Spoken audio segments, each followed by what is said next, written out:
સુરત શહેરના પોણા canal road પર આવેલ ગૌશાળાનું સંપૂર્ણ સંચાલન છેલ્લા 12 વર્ષથી 250થી વધુ મહિલાઓ દ્વારા કરવામાં આવી રહ્યું છે।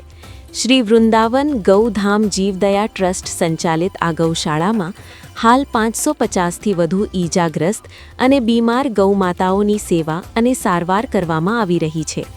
ગૌશાળા અબોલ અને અસહાય પ્રાણીઓ માટે ઘર પરિવારની જવાબદારીઓ સંભાળવાની સાથે બહેનો ગૌમાતાઓની સેવામાં ખડે પગે રહે છે।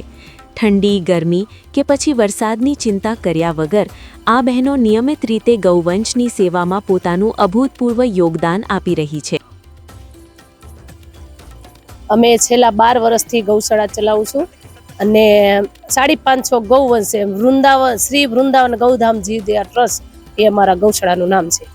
અમારે શરૂઆતથી અમારે એક વાડામાં ગાય માતાને એક્સિડન્ટ થયેલી બીમાર ગૌવંશની સારવાર કરતા ધીમે ધીમે સારવાર કરતા ગૌવંશ વધતા જ ગયા અને ભાડાની જગ્યામાં એક જગ્યાએથી બીજી જગ્યાએ, એક જગ્યાએથી બીજી જગ્યાએ એવી રીતે 12 વર્ષની અંદર આ 5 વાર જગ્યા ફેરવવામાં આવી અને અત્યારે આ 5મી વાર જગ્યામાં ભાડામાં 1 લાખ રૂપિયા આનું ભાડું છે અને 550 ગૌવંશ અહીંયા આશરો લઈ રહી છે।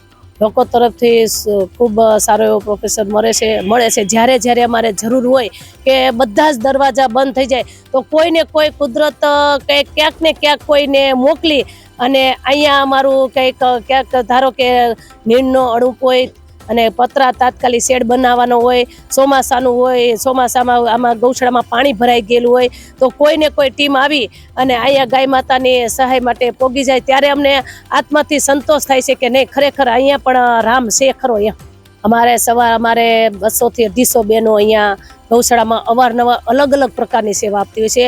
કોઈ જે સેટેથી આવતા હોય કે વેસુ, સચિન, મોટા વરાસા, કામરેજ એવી રીતે જે અલગ મોટા જે સેટા મંડળ હોય એ પોતે દિવસ દરમિયાન ધૂન કીર્તન કરે, રાતના ધૂન કીર્તન કરે, એમાંથી દાન ભંડોળનું અહીંયા જે દાન આવે એ અહીંયા અર્પણ કરે ગાય માતાના ખર્ચા માટે, દવાઓ માટે। અને બીજે જે અહીંયા યોગી શોક વિસ્તારમાં મોટા વરાસા એવી રીતે અલગ અલગ વિસ્તારમાંથી બહેનો સેવામાં પોતાનું કામ લીપટાવી ઘરમાં અને અહીંયા એ બપોરે 12 વાગ્યાથી 5 વાગ્યા સુધી સેવામાં આવતી હોય છે। હું દરેક મહિલાઓને એ સંદેશો આપવા માંગુ છું કે નારી ધારે ને એ કરી શકે। નારી એ નારાયણી છે, જગદંબા છે। જો આપણા અંદર જે રામ છે એને જગાડવાની જરૂર છે કે ખરેખર આપણે ઈચ્છીએ કે નહીં આપણે કરવું જ છે તો કરી શકીએ છીએ। અમારી બહેનો માતાઓ જે અહીંયા સેવા કરવા આવે છે એ પણ રાત દિવસ પોતાના ઘરમાં વ્યસ્ત હોય છતાં ગાય માતાની પરમારથ માટે માત્ર ને માત્ર પરમારથ માટે સેવા આપતી હોય છે અને ખૂબ એને આનંદ થાય છે। જ્યારે તાત્કાલિક ગૌધામમાં જરૂર પડી હોય તો અમારી માતાઓ બહેનો તાત્કાલિક એક ફોન દ્વારા અહીંયા પહોંચી જાય છે અને ગાય માતાની સારી રીતે આનંદમયથી જીવન જીવતી હોય છે અને સેવા પણ કરતી હોય છે અને ગાય માતાને જેમ બને વધુ સુખી થાય। અને અમારો એક એવો ધ્યેય છે કે રોડ ઉપર એક પણ ગાય રોડ ઉપર રખડતી હોય છે ને દમ એનો તડપીને એનો દમ ન છોડે એ માટે અમારો એવો પ્રયત્ન છે કે આગળ જઈ અને ગાય માતાને એક પોતાનું ઘરનો આશરો બનાવવાનો છે અને ગાય માતાને પોતાનું સ્થાન બનાવશે કે અમારે કે વૃંદાવન ગૌધામ અત્યાર સુધી ભાડાની જગ્યામાં 5 વર્ષ ફેરવી તો હવે માને પોતાનો આશરો આપવા માટે અમારી બહેનો તત્પર છીએ